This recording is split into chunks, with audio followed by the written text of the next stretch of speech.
Umandusay sa kalsada ang 39 anyos at 40 anyos na mga lalaking ito sa Bantay, Ilocos Sur bandang alas 7 ng gabi noong April 1. Ang kanilang sinasakyang motorsiklo bumangga sa isang poste ng ilaw sa barangay An-Anam. Ayon sa PNP, naging mabilis daw ang takbo ng kanilang motorsiklo nang maganap ang insidente. So yung dalawa po is galing sa trabaho, balik construction worker po ang mga ito and believed to be under the influence of liquor. Kalimitan po kasi yung mga tao na dito hindi na po nag-helmet.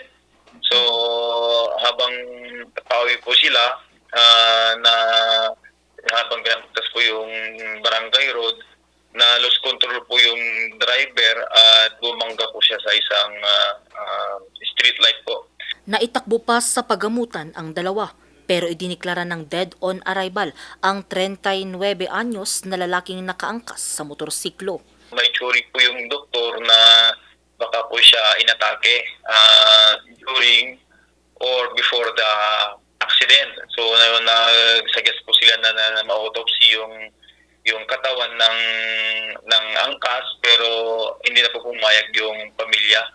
Sabi po ng driver po, habang pinabagtas po nila yung daanan, parang bigla pong bumigat po yung angkas niya kaya po na-lose control po yung motor po kaya bumangga po sa poste. Hindi naman daw accident-prone area ang pinangyarihan ng insidente. Hindi na nagsampa pa ng kaso ang pamilya ng biktima laban sa driver ng motorsiklo.